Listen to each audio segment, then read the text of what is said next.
bem-vindos mais uma vez a essa nossa reunião. Amém. Irmãos, hoje venha descansar no Senhor, venha desfrutar dele.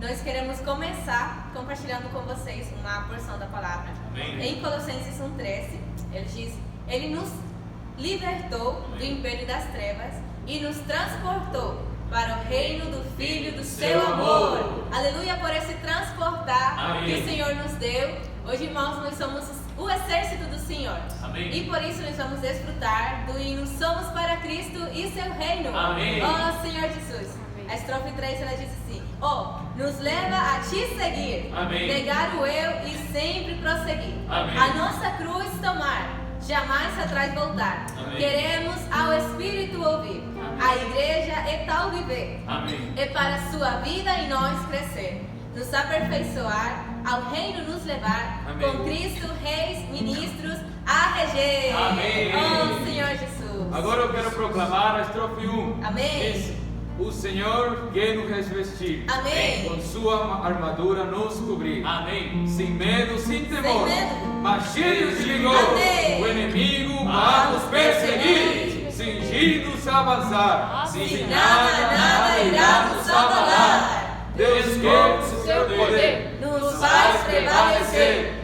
E fecha toda a brecha que sobrar. Amém.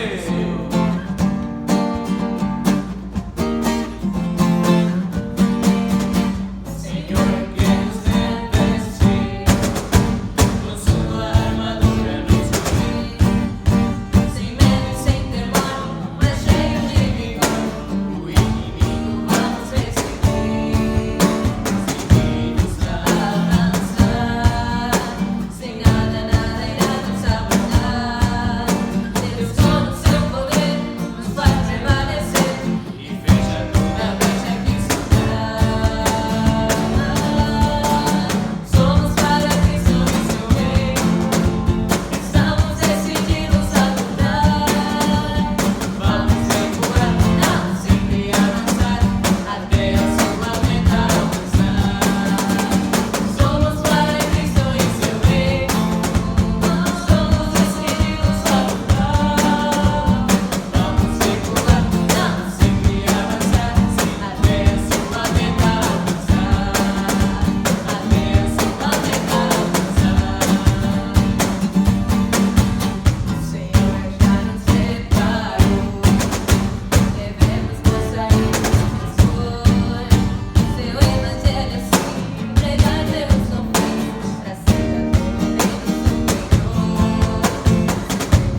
irmãos, Jesus é o Senhor. Amém. Eu quero convidar os irmãos agora para cantar o Cântico 40. Amém. Que o refrão diz assim: constrange-me, Senhor. Amém. Consagro tudo a ti. Amém. Tão atraente és, é teu meu coração. Amém. Que privilégio, meu ser é todo teu. Amém. Eu amo a ti, só a ti. Senhor Jesus. Te amo, ó meu Senhor. Amém. Amém. Senhor Jesus. Amém. Nossa. Irmãos, a estrofe número 1, ela diz: guarda, Senhor, o meu coração, Amém. que não se afaste de ti jamais. Amém. Fiel, sempre puro, Sempre. que veja só a ti, Amém. e ame apenas a ti e ninguém mais. Amém. Irmãos, nós queremos convidar vocês a fazer uma oração conosco neste momento. Oh, Senhor Oh, Jesus. Senhor Jesus. Senhor Jesus. Amém. Senhor, guarda, Senhor, nosso coração. Guarda.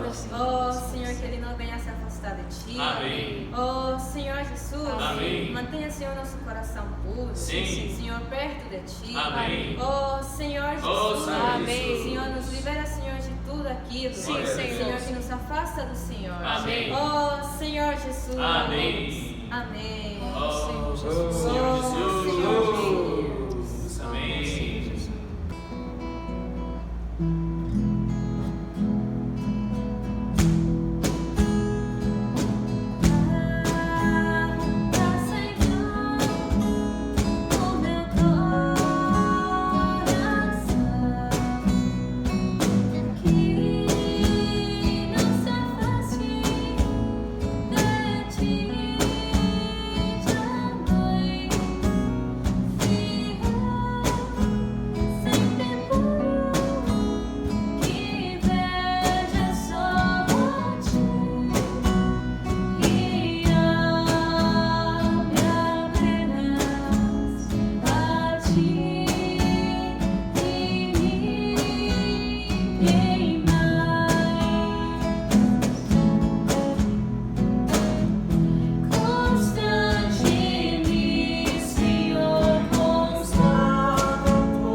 Meu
Amém, irmãos? Hino Prova de Amor para desfrutar da ceia do Senhor. Amém. Amém. Não há maior prova de amor que a minha. Eu te amei, amei até o fim. E deixei tudo pela própria vida, a fim de resgatar-te para mim. Sou Deus mais vivo no tempo encarnado, intenso sofrimento aqui provei, meu sangue no madeiro derramou. Te ao Pai amado apresentei, é pela graça a salvação, perfeita eterna redenção. Bebi o cálice da ira amarga, fui imolado para teres perdão. Mas digo deves ser o que segui, tu deves a ti mesmo te negar. Se dia a dia tua cruz prossegue, e no Espírito poderás andar. Desejo refinar-te como ouro, ainda restaura-te o sol. Por fim do reino vindouro, domínio e glória poderás reinar.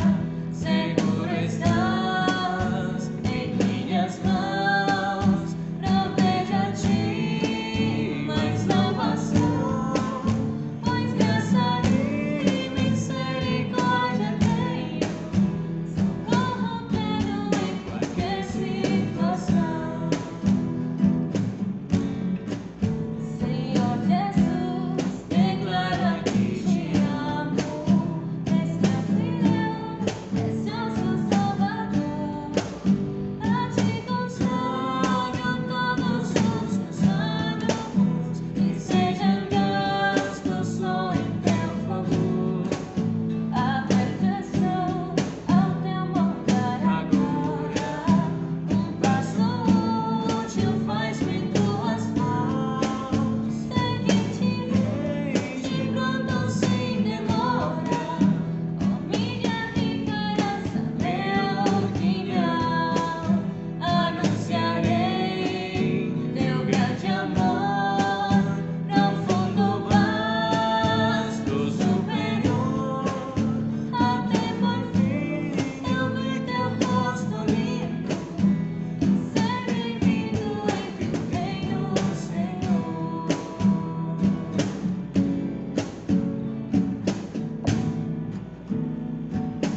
Oh Senhor Jesus. Amém, Senhor Jesus.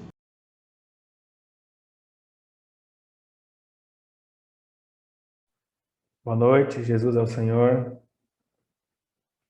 Muita alegria que nós estamos aqui. Estamos aqui mais uma vez para podermos juntos, né, como igreja, desfrutar da palavra de Deus. E ainda nesse modelo virtual, a gente ainda está se adaptando a essa nova realidade. Não sabemos até quando permaneceremos assim, mas uma coisa nós temos certeza que nada pode barrar o Espírito. Louvado seja o Senhor. O Espírito sempre vai encontrar caminhos, sempre vai encontrar meios para poder suprir a sua igreja, porque diante de Deus, nosso Senhor tem um compromisso de levar a sua igreja ao estágio de vencedores. Por isso, o Espírito, de alguma maneira, vai proporcionar a cada um de nós momentos onde nós sejamos, então, supridos e edificados, a fim de que o Senhor possa, então, cumprir seu objetivo e voltar. Louvado seja o Senhor. Nós vamos falar na mensagem 2 desse volume, né, do Alimento Diário, que o título é Afinal, o que detém o Anticristo?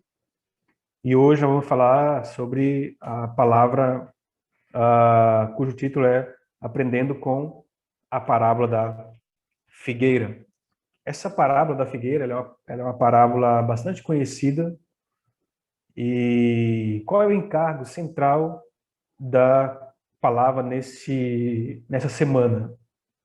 Não é um estudo escatológico, embora, né, a mensagem da semana ela permeia um pouco esse estudo escatológico, até para poder compreender aquilo que o irmão vai falar na semana que vem. Vai falar um pouco da apostasia, e depois vai entrar mais na volta do Senhor. Então, essa mensagem ela é como um fundamento para as demais mensagens que virão. Então, entra um pouquinho nessa questão escatológica, mas o encargo principal dessa semana é a questão da vigilância, né? Aqui há um chamado, aqui há uma preocupação do Senhor em que os seus filhos estejam vigilantes no que diz respeito à sua vinda. Tanto é que nos evangelhos, essa porção da parábola da figueira, bem como outras porções também que falam da vigilância, é constantemente repetida. Louvado seja o Senhor. E para começar nossa comunhão, eu gostaria primeiramente de compartilhar sobre a estrutura da vida da igreja, que é esse fundamento que nós temos recebido, que está em 1 Tessalonicenses, capítulo 1. Então, hoje, meu sentimento é ser bem breve, até porque as reuniões desse modelo, né, nós temos que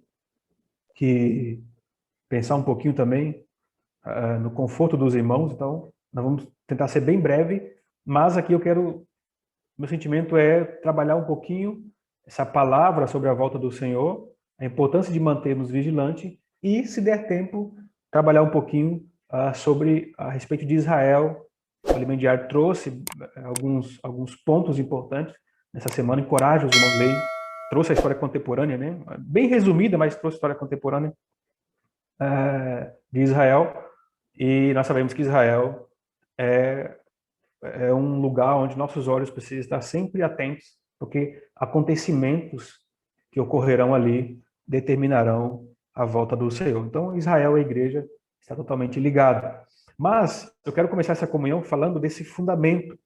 Em 1 Tessalonicenses, capítulo 1, versículo 2 e 3, diz o seguinte: Damos sempre graças a Deus por todos vós, mencionando-vos. Só um minutinho, eu vou tirar meu WhatsApp aqui, porque... Pronto. Voltando aqui. Então, damos sempre graças a Deus por todos vós, mencionando-vos em nossas orações e sem cessar. Eu queria encorajar os irmãos aqui nesse ponto. Nós sabemos que o livro de 1 Tessalonicenses é um que trata também do final dos tempos. Fala dessa apostasia, né, do final dos tempos. Fala da iniquidade. Então, é um livro que aborda, de alguma maneira, essa visão também do final dos tempos. E aqui, irmãos, Paulo começa falando sobre oração. Então, eu queria encorajar os irmãos a gente perseverar nesse princípio da oração. Orar uns pelos outros, né? A guardar uns aos outros em oração. Lembrar uns dos outros nas nossas orações. Claro, todos nós temos muita necessidade, somente nesse tempo agora. Enfrentamos muitas dificuldades. As nossas orações, petições, né, pessoais, já ocupam grande parte das nossas orações. Mas nós vamos encontrar aí, né, na nossa lista de oração, né, espaço para poder lembrar dos nossos irmãos. Então, esse modelo que Paulo traz para nós aqui é muito importante, principalmente no tempo em que nós vivemos agora. O versículo 3 diz: recordando-nos diante de Deus e Pai da operosidade da vossa fé, da abnegação do vosso amor e da firmeza da vossa esperança em nosso Senhor Jesus Cristo. Então, nós já vimos bastante sobre isso aqui, mas eu quero, irmãos, sedimentar isso aqui, fundamentar. Fé, amor e esperança são os pilares da nossa vida cristã. Sem fé, sem amor, sem esperança, eu e você não vamos conseguir chegar até o nosso destino final. Por quê? Né? O que é a operosidade da fé? Aqui é a obra da fé. Essa operosidade, a palavra está traduzida para obra da fé. Então, é a fé onde nós acessamos Deus. A fé traz para dentro de nós o que está na palavra. O que o Senhor fez, o que o Senhor realizou. Sem fé, nós não conseguimos tornar isso a nossa realidade. Aí vamos viver nessa dimensão que nós vemos, baseado em que nós vemos e em que nós sentimos. Mas nós precisamos da fé para tocar na realidade de tudo o que Deus fez. Então a fé é essencial. E o amor, bem como a fé, esse amor também é essencial. E aqui a benignação do vosso amor é o labor de amor. Está ligado já ao nosso trabalho, nosso cuidado uns para com os outros. Irmãos, a minha fé pode ser insuficiente, mas com a sua fé unido à minha, eu vou conseguir. Então, como é importante esse conceito de vida da igreja internalizado no nosso ser. Vida da igreja não é simplesmente um clube, onde nós nos conhecemos, somos amigos, nos divertimos, sorrimos. Claro, isso faz parte, mas vida da igreja é nós ombrearmos e juntos, como um só homem, como um bloco, carregarmos uns aos outros. Então, o labor de amor é essencial. Aí nós já vimos em mensagens anteriores que labor de amor exige esforço, né, para poder, então, exercer esse amor. Existe negar nós mesmos. E o outro é a firmeza da vossa esperança, que a firmeza aqui é perseverança. Porque para que nós estejamos firmes, né, e ali num estado de vencedor, até o final, nós carecemos de perseverança. Sabemos que não é fácil. Né? Não é fácil. Nós sabemos que enfrentamos muitas dificuldades e as dificuldades vão se intensificar, não só exteriores, mas também interiores. Então, a esperança, né, a esperança de que eu crio num Deus que vai cumprir sua palavra, a esperança de que o Senhor vai realizar o que Ele prometeu, a esperança de que Ele vai me transformar, a esperança de que a vida da igreja não é em vão, a esperança de que o reino virá, de que um dia o Senhor vai vir, vai pôr fim a essa era, vai subjugar tudo, vai estabelecer um reino, e eu tenho, vamos usar, a possibilidade de reinar com o Senhor, de estar com o Senhor. É isso que me dá esperança no meio das dificuldades. Então, isso aqui é fundamental, fundamental. E vai nos manter firmes até a volta do Senhor. Então, fé, amor e esperança, nós precisamos sempre estar atentos a isso. E por que isso é importante, né? Nós vimos sobre a volta do Senhor nessa semana. E nós vimos que em Mateus 23, né, tem uma parábola ali dos lavradores maus, eu não vou ler por causa do tempo, mas o Alimento Diário trouxe essa semana. E nessa parábola mostra que o Senhor entregou a sua videira, a sua vinha, para alguns lavradores. E esses lavradores, né, começaram então a matar aqueles que o Senhor enviava. E por último, o Senhor enviou o seu filho para ver como é que estava a vinha. E os lavradores também mataram o filho do dono da vinha. Então, esse dono da vinha, nós sabemos que é o próprio Deus. E essa vinha é sua obra, é a igreja, né? É o desejo de Deus de realizar, estabelecer o seu reino nessa terra. E esses lavradores maus são os judeus. Deus, primeiramente, escolheu os judeus, entregou para os judeus a obra nessa terra. Mas aí tem um versículo que eu quero ler, 3, quando fala dessa vinha, em Mateus 23, no versículo... deixa eu ver aqui. Mateus 21, né? Desculpa, Mateus 21. Acho que é 21, deixa eu ver. 21. Versículo 40, ó. Quando, pois, vier o Senhor da vinha, que fará aqueles lavradores? O Senhor perguntou, né? Responderam-lhe, fará perecer horrivelmente a estes malvados e arrendará a vinha a outros lavradores que lhe remetam os frutos nos seus devidos tempos. Então, essa palavra outros lavradores denota uma substituição de uma transição de encargo. Deus tira, então, dos judeus e agora dá para nós, gentios, esse sentimento de estabelecer nessa terra o seu reino. Então, agora a bola está conosco. Nós somos esses outros lavradores. Os judeus não deu os frutos para o Senhor, que o Senhor desejava colher. Então, ele retira dos judeus e entrega para os gentios.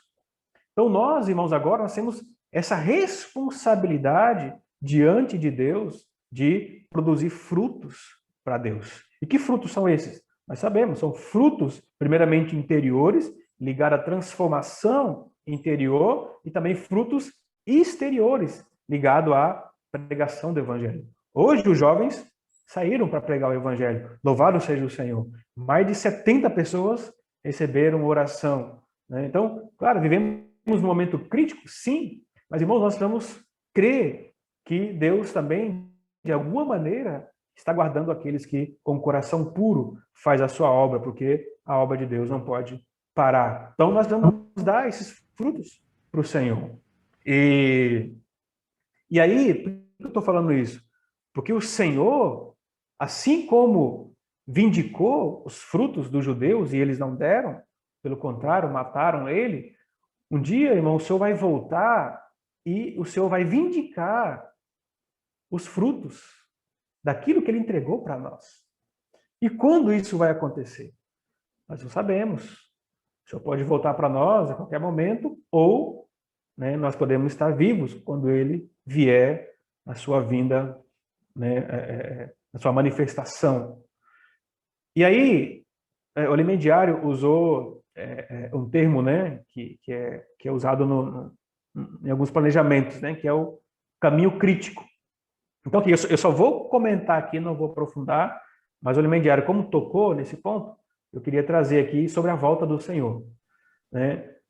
Especula-se muito quando o Senhor vai voltar, mas a Bíblia ela é categórica, que o dia, nem a hora, ninguém sabe. Só que a Bíblia não fala o ano. É muito importante a gente notar também esses detalhes. A Bíblia fala que o dia nem a hora, nem os anjos, nem o Filho do Homem sabe, senão o Pai. Só que a Bíblia não fala o ano. Então, abre-se uma margem para que os estudiosos da Bíblia apontem alguma data aí. Claro, a gente não pode fixar nenhuma data, isso aqui são inferências, já teve muitos, anteriormente, datas estabelecidas e nós sabemos que nenhuma delas se cumpriram, mas esse caminho crítico que é usado por grande parte dos estudiosos, e principalmente na época do Atmani, e se aprofundou mais no Witness Lee, trabalhou bastante essa linha de estudo, mostra o seguinte, pelo calendário cristão, o Senhor Jesus ele foi crucificado mais ou menos no ano 30, 30. Então, ali, ele morreu 33 anos e meio, mas tem aí uma margem de erro para mais ou para menos. Então, mais ou menos ali no ano 30 houve essa crucificação. E aí, eu não vou ler, mas os irmãos podem tomar nota, em Gênesis capítulo 2, versículo 1 e 2, diz que o Senhor criou os céus e a terra ali em 6 dias e no 7º ele descansou. E em 2 Pedro, capítulo 3, versículo 8, fala que um ano para Deus é como um dia, e um dia é como um ano. Então o Senhor demorou 6 dias ou 6... um dia para o Senhor é como 1000 anos, e 1000 anos é como um dia. Então, para criar os céus e a terra, ele demorou um dia ou 6 dias ou 6.000 anos. Então, ele pode ter demorado um dia para ele, 6.000 anos para nós. Correto? Já que um dia para ele é como 1000 anos. Então, veja bem, por essa linha de estudo, o Senhor criou todas as coisas em 6.000 anos e no 7º mil ano ele descansou, ou no 7º dia ele descansou. E aí, irmãos, fazendo usando esse caminho crítico, né? Lembrando, esse caminho crítico é um método de análise, né, usado em planejamento, é um método onde mostra um caminho mais curto para chegar a uma conclusão de um projeto. Então, usando esse caminho crítico, o Senhor foi crucificado no ano 30, certo? No ano 30. Só que, antes do Senhor vir, nós já temos 4.000 anos. Né? Desde Adão até a vinda de Cristo, nós temos 4.000 anos. E se nós pegarmos que o Senhor formou tudo em 6.000 anos e no 7º ano descansou, o 7º ano entraria no ano 30, no ano 2030. Compreenderam? Se de Adão até a vinda de Cristo nós temos 4.000 anos, e da vinda de Cristo até o ano de 2030, porque ele morreu no ano 30, daria-se 6.000 anos, aí entraríamos no descanso de Deus. Então especula-se muito sobre a volta do Senhor entre os anos 30, entre os anos 2030, 2030 alguma coisa. Inclusive o irmão Pedro tem falado sobre isso, mas não afirmando categoricamente, tá, irmãos? Fica muito claro para nós, são inferências, mas é uma linha de estudo bastante conceituada, principalmente entre os grandes estudiosos da Bíblia. E aí, se o Senhor pode voltar, então, no ano 2030, isso significa o quê? Que nós vamos ter até 2023 para o acordo de paz, certo? O grande acordo que vai selar a paz na região da Palestina, na região de Israel. Então, porque quando selar o acordo de paz, nós vamos ter os últimos 7 anos da humanidade. Certo? Então, se o acordo de paz selar em 2023, em 2026, 2027, iniciará a grande tribulação, daí mais 3 anos e meio, o Senhor volta, que daria 2030, tá bom? Tudo isso aqui, o Alimento Diário trabalhou, e para os irmãos ler, inclusive trazendo a experiência, trazendo as passagens de Daniel, tal, mas não é o encargo nosso nessa noite, tá? Mas fica aí para nós esse conhecimento que eu considero importante. E aí, eu queria só para fundamentar, eu me lembrei, estava desfrutando aqui de Mateus 16,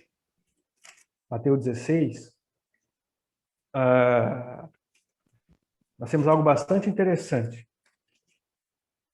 No versículo, nós conhecemos bem essa porção, quando o Senhor leva os discípulos para o alto monte e pergunta o que o povo diz, quem ele é.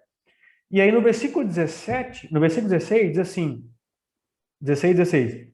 Respondendo Simão Pedro disse, tu és o Cristo, o Filho de Deus vivo. Aqui nós temos a revelação de quem Cristo é. Então Jesus lhe afirmou, bem-aventurado és Simão Bar-Jonas, porque não foi carne e sangue que tu revelaram, mas meu Pai que está nos céus. Também eu te digo que tu és Pedro, e sobre essa pedra edificarei a minha igreja, e as portas do inferno não prevalecerão contra ela. Então, no versículo 16, nós temos a revelação de Cristo, e no versículo 18, nós temos a revelação da igreja. Isso é o que acontece conosco. Quando alguém prega para nós, primeiro recebemos Cristo, depois recebemos a igreja. Só que aí, no capítulo 17, versículo 1, diz o seguinte, 6 dias depois, tomou Jesus consigo a Pedro e os irmãos Tiago e João, e os levou em particular a um alto monte, e foi transfigurado diante deles. O seu rosto resplandecia como o sol, e as suas vestes tornaram-se brancas como a luz. Aqui, irmãos, é o único momento na Bíblia onde o Senhor se revela, né, como o próprio Deus para os discípulos ali. Ele revela a sua essência. Então, aqui representa o reino. Tá? O capítulo 17, nesse pequeno trecho aqui, é a manifestação do reino. Então, olha só, no capítulo 16, versículo 16, nós temos a revelação de quem é Cristo. No capítulo 16, versículo 18, temos a revelação da igreja. E no capítulo 17, nós temos o reino. Só que, presta atenção no início do versículo 1. 6 dias depois. Se pegarmos essa linha de estudo de 6.000 anos, então aqui bate também. Depois de 6 dias, no 7º ano, a revelação do reino virá. Correto? Só para poder fundamentar aqui para os irmãos que após 6 dias de ter revelado a igreja, ele então revelou o reino. Então, para poder fundamentar mais essa linha de estudo sobre a volta do Senhor. Muito bem. Agora eu quero entrar no cargo aqui, né, essa noite, que é sobre a vigilância. O mais importante, irmãos, é importante conhecer tudo isso sobre a volta do Senhor? É muito importante. Mas o mais importante é minha e a sua condição quando ele voltar. Porque não adianta eu e você conhecermos sobre a volta do Senhor, mas quando ele voltar, eu e você não estarmos vigilantes, não estarmos prontos para ser tomado por ele. Não é como uma prova de vestibular, de concurso, que você decora e você vai lá e faz a prova e pronto. Não é assim. Não basta conhecer. Não basta conhecer. É importante conhecimento? É essencial. Mas esse conhecimento precisa produzir em mim, gerar em mim um viver. E aí é onde nós entramos na parábola da figueira, em Mateus 24. Mateus 24, versículo 32, diz o seguinte. Mateus 24, 32. Aprendei, pois, a parábola da figueira, quando já os seus ramos se renovam e as folhas brotam. Sabeis que está próximo o verão. Aqui também denota a experiência de Israel, quando recebeu de volta o seu território em 47, com grande ajuda do nosso brasileiro, Oswaldo Aranha. Enfim, tudo isso aqui também foi falado no Diário, depois nós podem desfrutar. Olha o 33. Assim também vós, quando virdes todas essas coisas, sabeis que está próximo às portas. Em verdade vos digo que não passará essa geração sem que tudo isso aconteça. Passará os céus e a terra, porém as minhas palavras não passarão. Mas a respeito daquele dia e hora, ninguém sabe, nem os anjos dos céus, nem o Filho, senão o Pai. Ele fala que a vinda do Senhor vai ser como nos dias de Noé, tal. 2 estarão no campo, aqui no versículo 40. Então 2 estarão no campo, um será tomado, deixado o outro.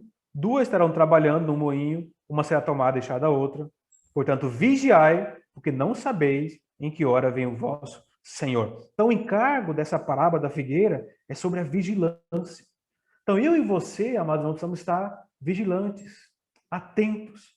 E aí, essa vigilância, claro, por um lado, é tudo isso que eu falei, ficar atento aos sinais, Israel, acordo de paz, terremotos, pestes acontecendo no mundo todo, mas também tem os sinais interiores. Tem os sinais interiores.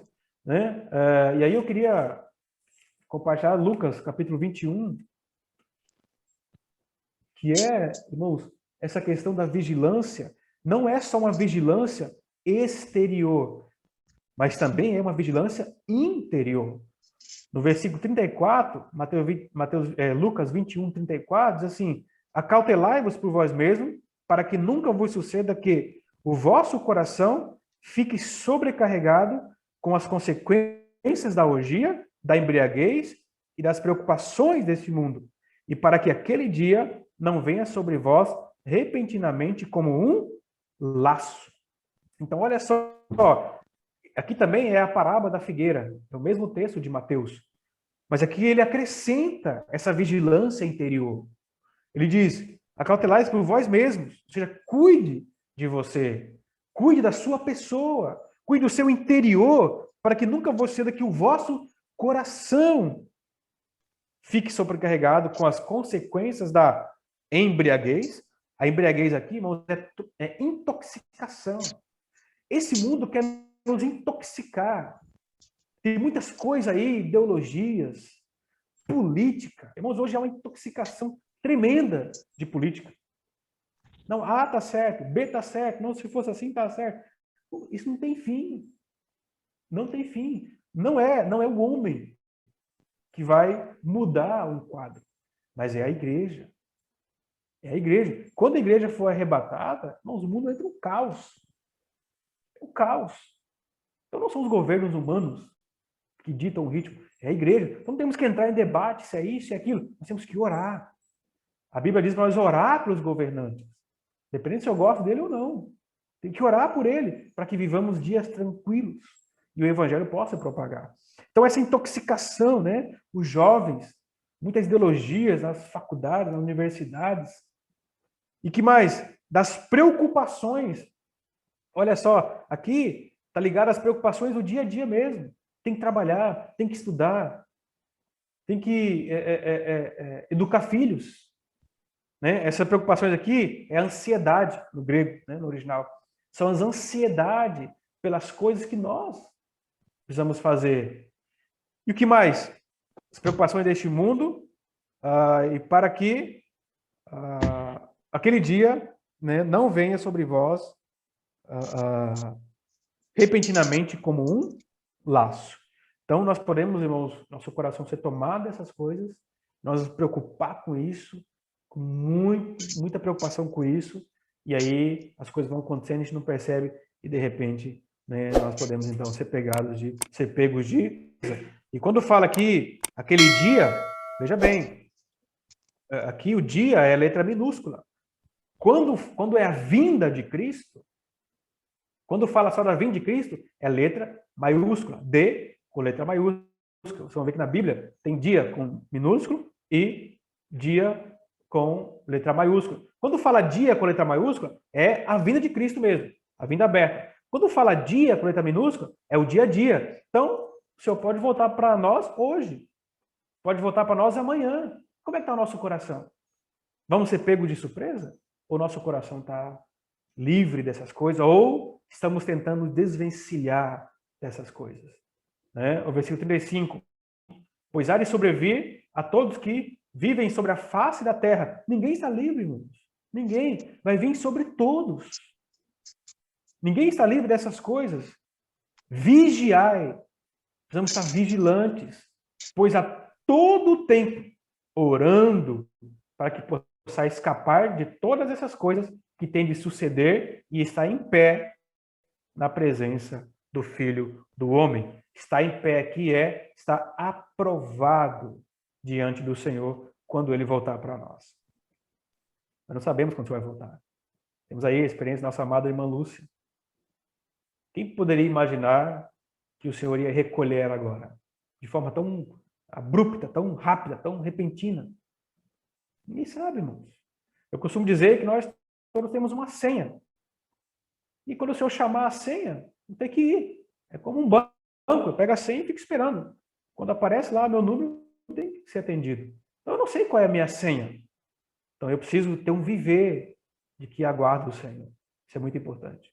Senhor Jesus. E aí, nós temos, né, em 2 Timóteo, capítulo 4, versículo 10, onde fala sobre Demas, que Demas amou o presente século e abandonou Paulo. É isso que fala em 1 Timóteo. Acho que vale a pena a gente ler. 1 Timóteo, capítulo 4. 1 Timóteo ou 2 Timóteo? Acho que é a segunda, né? 2 Timóteo 4, 10. 9 e 10. Procura vir ter comigo depressa, porque Demas, tendo amado o presente século, me abandonou e se foi para Tessalônica. Crescente para Galácia e para Dalmácia. Então, olha só. Demas, tendo amado o presente século, me abandonou. Esse presente século é a mesma palavra que aparece aqui, preocupações deste mundo. Mundo, né? Século e mundo é a mesma palavra. Então, Demas amou este século e abandonou Paulo. Então, veja, abandonar Paulo, aqui, irmãos, Paulo e o ministério dele eram um. Então, abandonar Paulo significa abandonar o ministério, abandonar a palavra profética. Ele simplesmente abandonou o falar do Senhor e sorrateiramente foi engolido por esse mundo. Ó Senhor Jesus, o Senhor nos guarde, né? E aí, em Lucas 12, eu quero aqui agora compartilhar também sobre essa questão de vigilância, onde eu me encargo nessa noite, está aqui nessa porção. Lucas 12, versículo 35, diz o seguinte: cingido esteja o vosso corpo e acesa as vossas candeias. esse versículo, irmãos, ele é muito rico. A palavra aqui, cingido, no grego é estar equipado com conhecimento da verdade. Olha só. Então aqui, essa palavra, foi o próprio Senhor Jesus que falou. E é a parábola do servo vigilante. Cingido esteja o vosso corpo. Ou seja, equipado com conhecimento da verdade. E acesas as vossas candeias. Então veja só, o conhecimento da verdade precisa gerar no meu interior uma vida em que as candeias estejam acesas. O que são essas candeias? Né? Aqui, podemos aplicar para a nossa alma. São a mesma palavra de vasilhas que as virgens prudentes tinham, cheias de azeite. Então não é um conhecimento na letra, mas é um conhecimento que gera em mim uma expressão. Eu me equipo com a verdade, mas essa verdade me torna uma candeia, de maneira que onde eu chego, irmãos, eu levo luz para as pessoas. Quero dar um testemunho muito rápido. Assim. Eu vou contar porque para mim eu chorei muito, foi muito, muito rico. E é para encorajar os irmãos. O último trabalho que eu tive antes de ir para o CEAP, em 2011, eu fui para o CEAP Brasília, e desde então eu sirvo o tempo integral. Eu trabalhava com uma família lá do Mato Grosso, que é das famílias mais tradicionais ali da região, tem muitos bens, é uma família de muita posse mesmo. E eu trabalhava muito próximo da mulher, do chefe, né, do dono das empresas. E aí, eu tinha acabado de me converter, eu me converti em 2008, e eu comecei a trabalhar com ela em 2008 ainda. 2009, se não me engano. Não, 2008. E aí, conversando com ela, tal, normal, dia a dia, fiquei 3 anos trabalhando com ele. Muito bem. Eu lembro de ter pregado o evangelho para ela. Isso em 2009, 2010, 2011, fui pro CEAP. Aí anteontem, nunca mais tive contato com ela. Quando eu saí da empresa para ir para o CEAP, ela me chamou de louco, de doido, porque, de fato, ela estava me treinando. Eu tinha feito vários cursos já, mais ou menos uns 8 cursos, para assumir um departamento lá, porque ela também é farmacêutica, uma das empresas é farmácia, tinha uma rede de farmácia e tal. Enfim, e aí ela me chamou de doido, logo, enfim, eu fui pro CEAP. Aí, nessa semana, eu recebi uma mensagem no meu celular. Aí eu olhei a foto, era ela, tal. 10 anos quase que eu não falava com ela. Ela falou, preciso te ligar. Daí ela me ligou, e aí aos prantos, ela chorando, dizendo que ela tinha se convertido ao Senhor há mais ou menos uns 6 meses atrás, só que não tinha meu contato. E ela ligou para agradecer, porque foi a pregação do Evangelho. Ela até contou um episódio de 10 anos atrás, que eu nem me lembrava, que ficou no coração dela. E aí ela se converteu, hoje ela é líder de célula lá no Mato Grosso e tal. Então, assim, irmãos, isso mostra que a palavra, né, a palavra que nós temos é uma palavra muito poderosa. Então, nós nunca podemos dizer ou ter o sentimento de que não vou falar nada porque não vai mudar nada. As pessoas que receberam oração hoje, mais de 70 pessoas só hoje, irmãos, com certeza Deus vai fazer algo na vida dela. Então, esse é o poder da palavra. Essa é a experiência que nós precisamos ter como candeias, de levar o Senhor onde nós estivermos. E aí, como que essa candeia se mantém acesa? Aí nós temos que ir para 2 Pedro. 2 Pedro, capítulo 1, versículo 19. Diz assim: temos assim tanto mais confirmada a palavra profética, e fazeis bem em atendê-la, como uma candeia que brilha em lugar tenebroso, até que o dia clareie e a estrela da alva nasce em vosso coração. Então, olha só como esses 2 versículos eles se completam. Em Lucas 12, 35 diz: cingido esteja o vosso corpo, equipado com a palavra da verdade, e acesa a candeia. E aqui nós temos, tanto mais confirmada a palavra profética. Irmãos, a palavra profética nos equipa com conhecimento da verdade? Irmãos, a palavra que o Senhor tem falado para nós através do irmão Esdras, através dos irmãos Pedro, ó Senhor Jesus, é de uma profundidade que nós nunca tocamos antes. Deus, de fato, está nos equipando com essas verdades. Se os irmãos não têm acompanhado, eu encorajo, eu me prostro aqui e rogo, ouça essas mensagens, ouça. Irmãos, são palavras que o Senhor está trazendo para nós, que de fato nos prepara para o final dos tempos. E aí, não somente isso, fazeis bem em atendê-la. Atender aqui é apegar-se a essa palavra profética, como uma candeia que brilha em lugar tenebroso. Aí é a experiência. Eu me apego à palavra profética e eu, então, essa palavra então, gera em mim esse viver de luz que conduz outras pessoas em meio à escuridão. É uma candeia que brilha em lugar tenebroso. O mundo, irmãos, está trevoso, está tenebroso. A esperança desse mundo é você. A esperança desse mundo sou eu. A esperança daqueles que eu convivo, contato diariamente, sou eu. Porque eu tenho essa palavra. Nós temos essa palavra.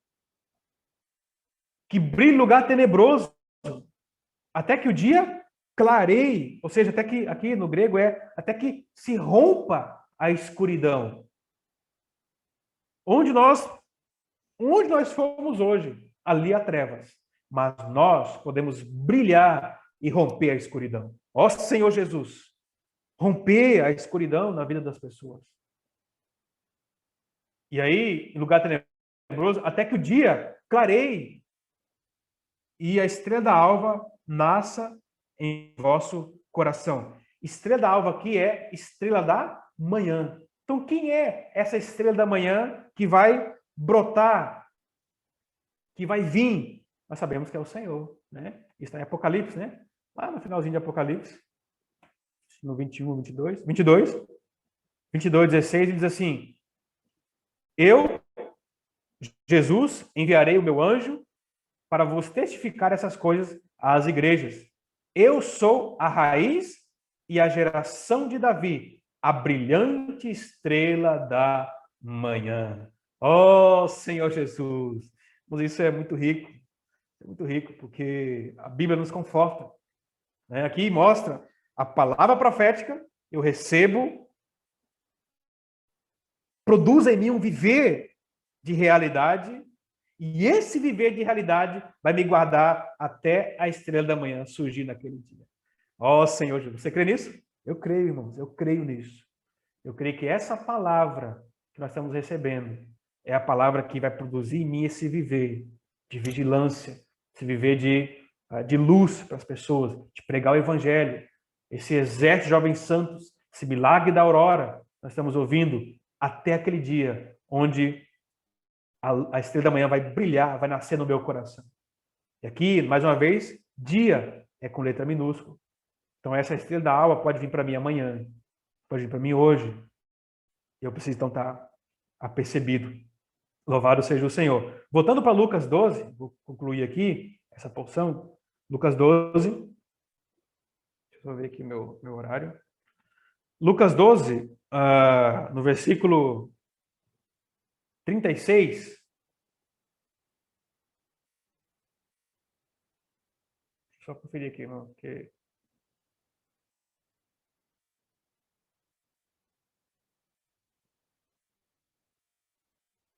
Tá. Lucas 12, versículo 36. Sede vós, né? Então, veja só, 35 fala: cingindo esteja o vosso corpo e acesas as vossas candeias. Assim ficou claro para nós, né?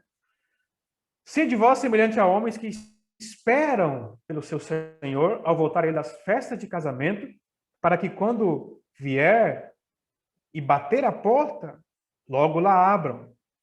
Então, muito parecido também com a parábola das virgens prudentes, né? Bem-aventurado aqueles servos a quem o Senhor, quando vier, os encontre vigilantes. Ó Senhor Jesus, em verdade vos afirmo que ele há de cingir, dar esse lugar à mesa, e aproximando-se, os servirá. Olha só, versículo 38. Quer ele venha na segunda vigília, quer na terceira. Bem-aventurado serão eles, se assim os achar. Então aqui fala, quer ele venha na segunda vigília ou na terceira vigília. Não sei se os irmãos sabem, mas os judeus tinham as suas vigílias, né? E eram quatro vigílias que eles tinham, né? Ou 4 turnos.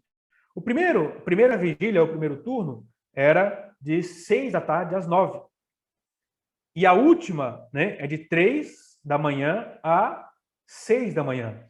Então perceba aqui, não fala que o Senhor pode vir na primeira vigília ou na quarta vigília. Ele pode vir na segunda vigília ou terceira vigília.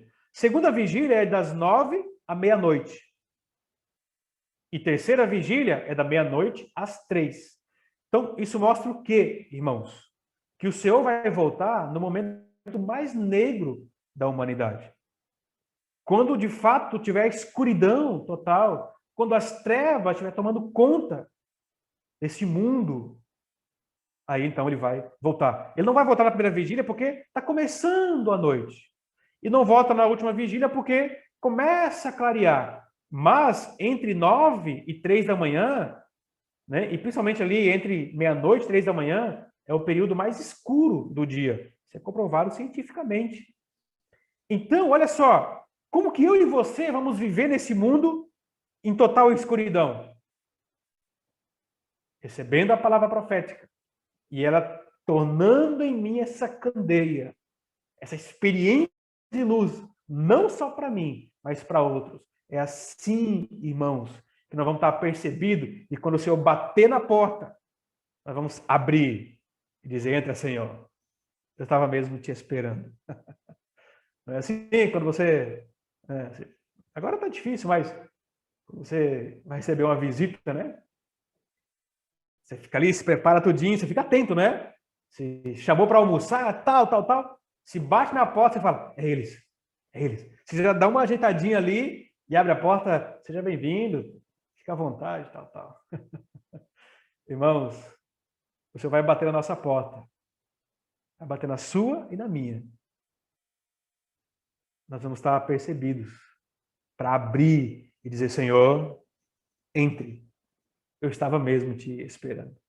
Ele bateu na porta da nossa amada irmã Lúcia. E eu creio que ela abriu e disse, Senhor, eu estava aqui te esperando. Ó Senhor Jesus. Então, irmãos, vamos manter vigilantes. Esse deve ser o nosso coração. Né? É essa palavra que o Senhor, né, quer trazer para nós. Eu não vou, irmãos, entrar na salvação do remanescente de Israel.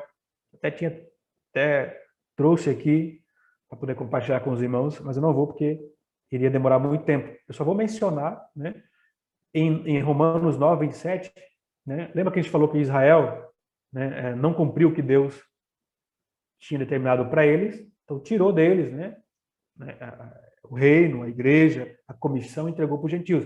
Mas Deus não abandonou Israel. Jamais devemos pensar que Israel vai ser um povo rejeitado. Né? Então, por isso que Romanos 9, 27 diz que um remanescente de Israel será salvo. Né? E que remanescente é esse? Isso vai acontecer na Batalha do Armagedon.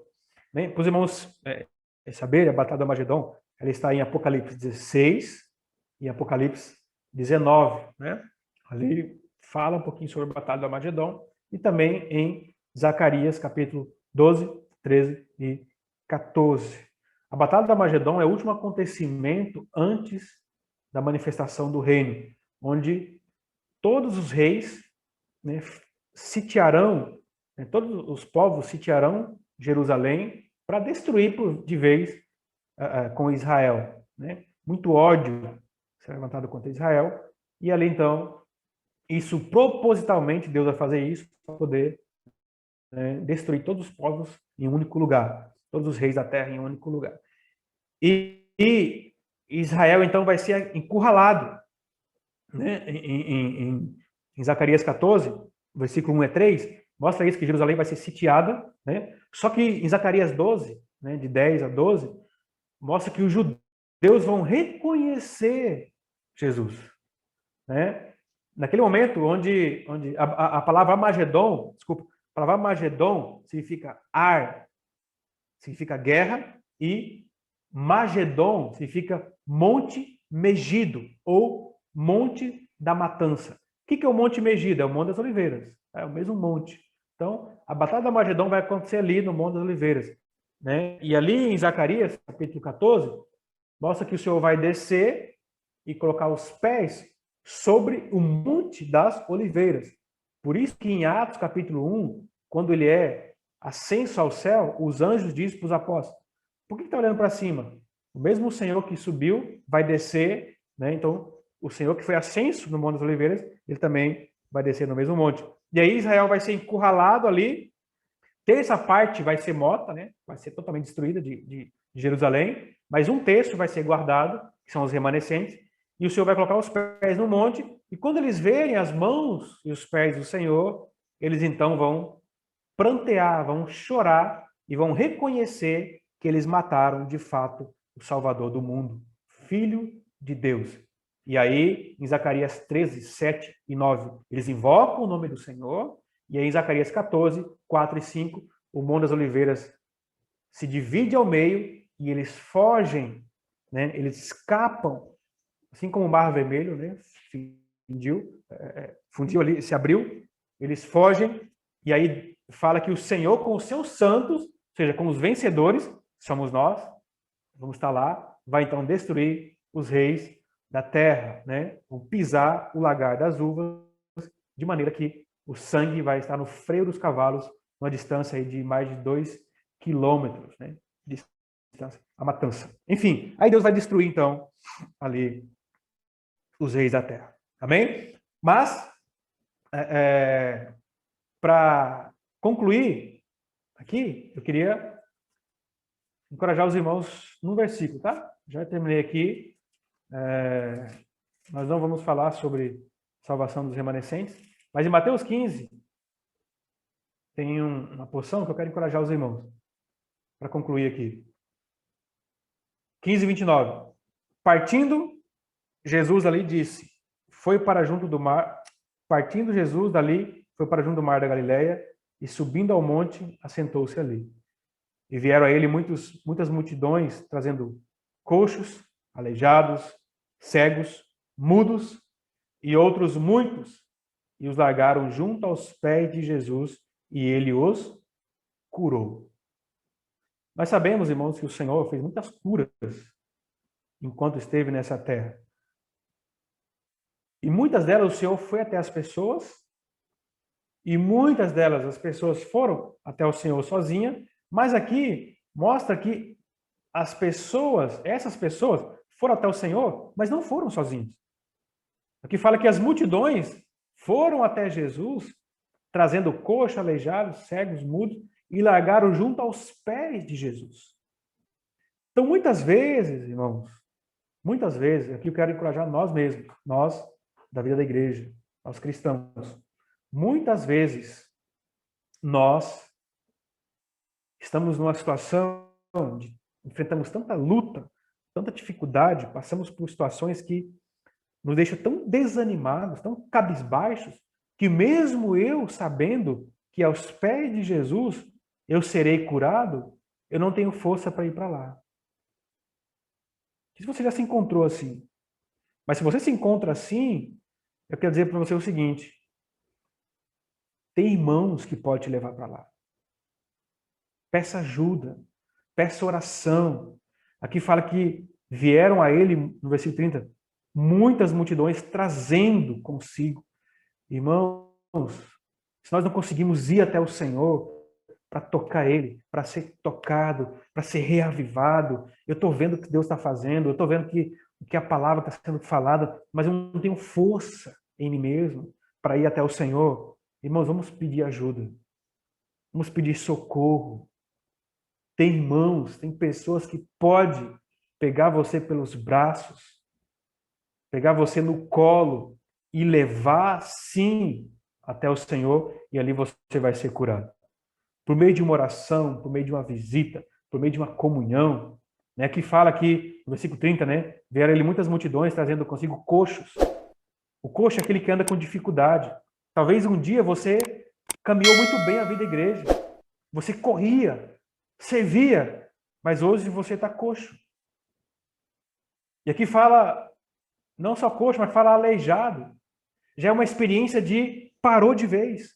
O coxo consegue caminhar com dificuldade. Talvez hoje você até vive a vida da igreja, mas vive como um coxo, com muita dificuldade, se arrastando. Quando vai tocar o Senhor, já não está mais ali. E talvez você já seja um aleijado. Parou de vez, parou de seguir o Senhor, parou de servir, não tem mais graça. E não somente isso que fala cego. Talvez no início a visão da igreja era muito viva na sua vida, na sua experiência. Mas agora a visão da igreja, a visão do Senhor já não é tão viva assim. Está passando por um momento de cegueira espiritual. E mudos. Talvez você foi alguém que se levantava nas reuniões, compartilhava. Talvez você foi alguém que pregava o evangelho, falava, era essa candeia que trazia luz para quem estava próximo. Mas hoje você é mudo. Experiência assim, irmãos, é muito difícil conseguir voltar para o Senhor sozinho. Muito difícil. Mas não mudou o fato de que a cura acontece aos pés do Senhor. Não mudou. Não importa como nós cheguemos lá, se seja sozinhos ou seja carregado por alguém. O fato é, a cura vai acontecer ali. Então eu quero encorajar os irmãos, todos nós. Bom, se nós passamos por dificuldade, e eu sei que tem irmãos que passam por dificuldade, a gente tem visitado alguns irmãos e todos nós passamos por dificuldade. Mas, irmãos, nosso Senhor é aquele que pode mudar a nossa situação.